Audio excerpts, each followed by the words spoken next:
Yes, guys, welcome back to the channel. Welcome back to brand new video. Arsenal signing a new striker in January. As things stand, that is Borja Moyoral. Arsenal are working on the signing of the Spanish international from Getafe, and we are very, very confident we could get that deal done before the end of January. Now, in this video, we're going to be trying to understand the player, his profile, statistics, and general information about him. I'm not really convinced about his profile, but of course, we're going to be discussing right there in the comment box below. I know you've looked him up. I know you've seen his numbers. I know you've seen that he's played for Wolfsburg, Roma, Real Madrid, and Getafe, and Levante as well. So around 5 clubs at the age of 26. There is something that is actually not clicking there. He's actually rotating around mediocre clubs within a very short period of time. That tells you something about him as a striker. So we're going to be talking about much of the player.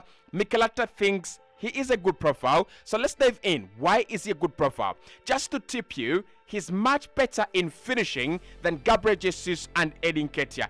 That is how bad our strikers are. Even Borja Moyoral is actually better than them in putting the ball in the back of the net.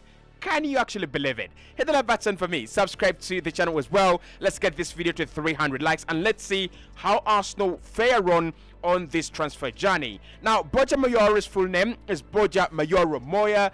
Moya is a family name. He comes in from Spain. His age is 26. He's currently playing for Getafe, and his height is 6'0". So that means that he's around 1.82 meters tall. He's a very tall guy. Not really very tall, but it's decently so. His market value at the moment, actually, according to the transfer market website, is 15 million euros, and his current contract runs down in 2027. Now, the transfer market are also saying that he can play as a left winger, and he can also play as a center forward. So what you think, what you've seen there is the versatility in him. Mikel Arteta likes it very much. It's the reason why we signed Gabriel Jesus. You know, of all the strikers Mikel Arteta could have signed, he's gone for Gabriel Jesus because of that versatility. We've seen him play on the right hand side, but we've also seen him play as a striker and also on the left hand side of the attack. So Borja Moyoral, to his advantage, he is a versatile player and he is a flexible player. You can play him as a left winger. You can also play him as a center forward as well. Now, I think in terms of the age profile, it's a disturbing one because Arsenal have been very, very clear. They want to sign players between the ages of 20 to 24, and you look at the last signings we've done. Declan Rice 24, Martin Odegaard before he turned 23, the likes of Ben White, the likes of Saliba, Gabriel, all these players have actually come in before they turned 24, before they turned 25. So at 26, he's either coming in to be a short-term fix at Arsenal, or he's a player that Mikel Arteta thinks he's actually lived the experience out there. Like I said, he's well-traveled as a player. We'll talk about his places of work and where he's worked, but maybe Mikel thinks because he's been elsewhere, he can now actually focus on his career. Maybe this is the time for Borja Moyoral to actually grow as a player. Now, in terms of his numbers, this season he is absolutely blowing up in the Spanish La Liga. He's played 19 games for Getafe, scored 12 times for them in the league, and assisted once. That is a very good return, given the fact that Edin Ketia has 5 goals, 7 less than Borja Moyoral, and he also has more goals than Gabriel Jesus and Edin Ketia combined. Actually, Mayoral's return is actually very, very impressive. He's got more goals than Martinelli, Jesus, Trossard, Nketiah, and Saka combined in the league. I mean, I could be right about that. And that is how bad we are in attack, and that is how maybe good this season this guy is. Now, last season he played 35 games for them at Getafe, 8 goals and 2 assists around there, and that's why I think he's a mid-table striker. You look at his return, 8 goals, 2 assists. That is actually not very good enough. But the season before that, he had played 18 games, scored 6 goals for Getafe in the league, and assisted once as well. So in terms of his statistics, what you actually learn there, he's not one of those players that love to come into the team and help out and assist others. And look, the way he plays his football, I cannot say he's a very lone striker. But again, he's not one of those strikers that are going to be facilitating the rest of the team, facilitating the rest of the other players, to score. And you can see in his numbers, 1 assist this season, 1 assist the season before last season, and 2 assists last season. So he has 4 assists in the last 3 campaigns, right? That tells you about the profile of the player. Now, like I said, he's a well-traveled player. He's currently playing at Getafe, but that is not all of his story. He's played at Real Madrid after coming through the Real Madrid ranks. He's played at Real Madrid Juvenila. He's also played at Real Madrid Castilla and then the top Real Madrid. Then he moved to Levante. He's played at Wolfsburg. He's played at Roma, and he's actually also is now playing at Getafe. Now, if you actually look at the most successful strikers and the top level names, they're not traveling like this. There's a reason as to why he's not settling at one club, right? If Roma is bigger than Getafe, he should have stayed at Roma, and he should have gotten a bigger deal. He should have gotten a deal to probably Inter Milan, a deal to probably Real Madrid back again, or a deal to probably Barcelona. But he goes from Roma and he goes back to Getafe. So for me, that already shows you that he's a mid-table striker. You look at the club he's playing for: Levante, Wolfsburg, Getafe. These are mid-table teams. They're not the high class. And when you look at his record at Real Madrid, actually, he didn't score goals there. Like, he played around 2 seasons there. He didn't get a lot of game time, and he didn't play there, right? That also shows you that he's not that kind of striker that's going to be pushing the boundaries, fighting with the likes of Lewandowski for the Golden Boot, or the likes of Benzema for a starting spot at Real Madrid. That is not his profile. Like, not anywhere near. But one thing that will actually interest you as an Arsenal fan is his comparison to Gabriel Jesus and Eddie Nketiah. Now, all of them have played 19 games, apart from Gabriel Jesus, who has played 15. He's played 4 less. But look at the green areas. Apart from Eddie Nketiah's non-penalty goals, which is at 0.5, and of course, Borja Moyoral's non-penalty goals also standing at 0.5. The rest of the other areas, he's better than our strikers. He's playing 90 minutes. He's expected to score at least 0.8 games per 90. His his headed goals also much better, 0.3 as compared to Eddie's 0 and Gabriel Jesus 0.2. His conversion rate there below is 44.44. The conversion rate of our strikers, the best striker at Arsenal, is Eddie Nketiah with 20, right? So that is that is a clear communication to Mikel Arteta and Edu that however much they love their strikers, however much they think their strikers are good, they're actually not that good. Like, the striker at Getafe has a better conversion rate than the strikers at Arsenal. And we ask ourselves why we are not affecting the both penalty areas. We ask ourselves why we are not performing at a top level with that kind of strikers.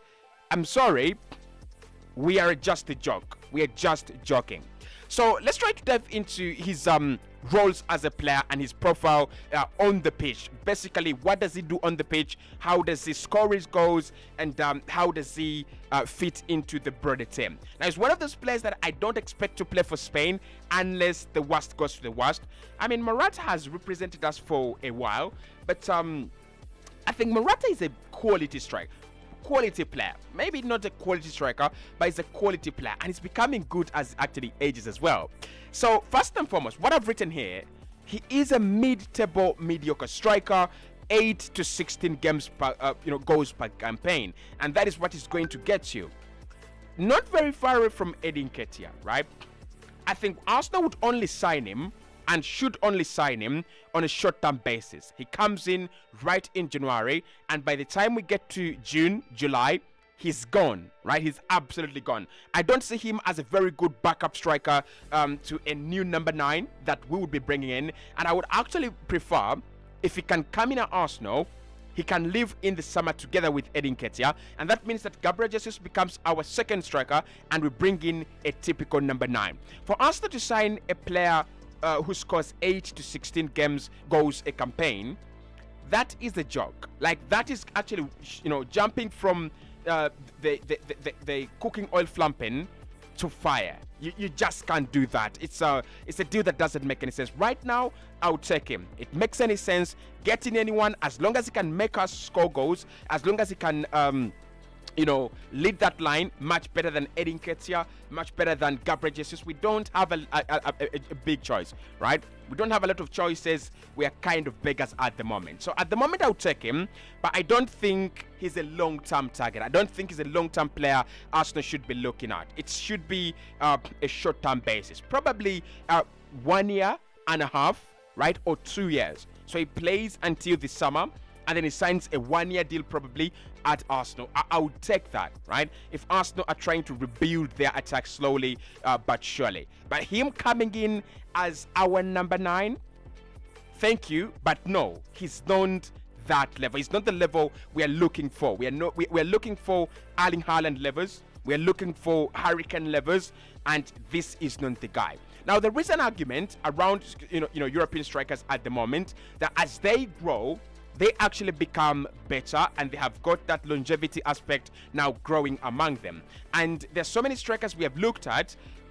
In their early days, they're actually not, it is not raining goals for them. But in their later days, they're actually scoring goals. Look at Eric Maxim Choupo-Moting.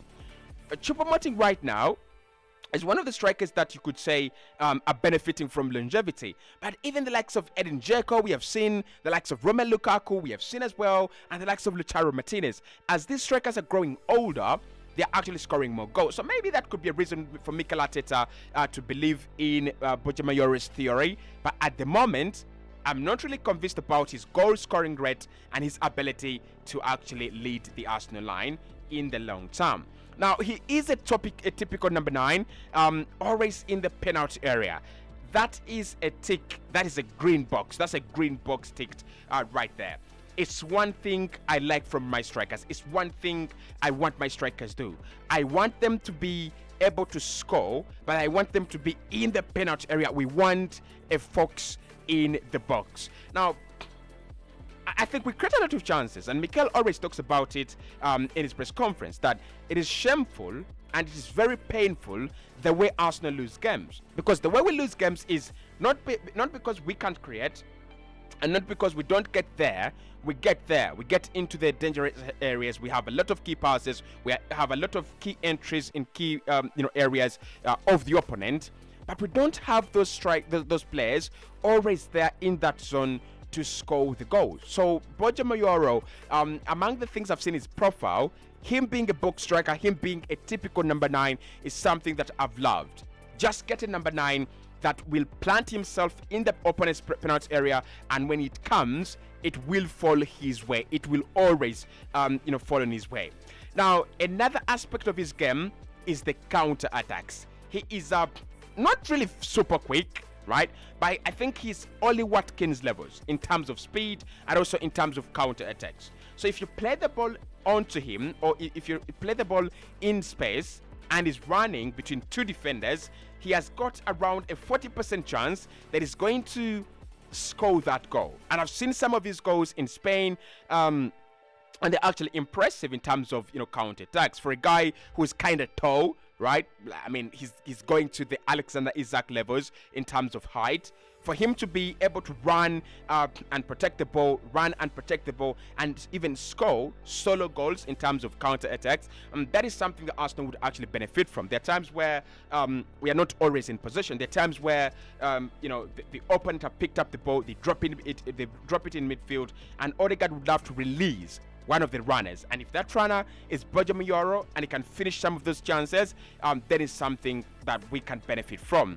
So he's a fox in the box. He's also fond of shooting outside the penalty area as well. I think this is a problem that Mikel has to teach his side. At times, you've got to try shots outside the penalty area. I want to see one game where Arsenal are struggling to enter the penalty box, and then it starts raining shots outside the penalty area, because we can do that. We can win the ball very quickly in transition. We can bring the ball closer to the penalty area of the opponent. At times, our problem is entering that penalty area. So I want to see Arsenal really shooting outside the penalty area. I want to see us shot after shot after shot after shot. I would love to see that. I would love to do that. Right? I would really love to. And then finally, he's got a good eye for goal, but it's not that very clinical. So when he's in those good areas, he wants to go for goal, right? And that is one character I love of a striker. That is one characteristic I love and appreciate of strikers. You've got to have the ability to be selfish and ruthless. Just go for goal. But it's not yet very clinical, and that actually shows in his numbers. 8 to 16. Of course, he's also playing in sides that are not scoring a lot of goals. So probably, if he came in at a team like Arsenal, he might increase from 8 to 13. He might start scoring 13 to maybe 18 goals in a season. That might not be a bad return. Not really. That might not be a bad return. So let me know. Borja Moyoral, do you think he is the guy for us? Like you can see, much better than many of our strikers, even though we think we spend a lot of money and we have quality strikers, and Mikel thinks that he has got incredibly very good forwards.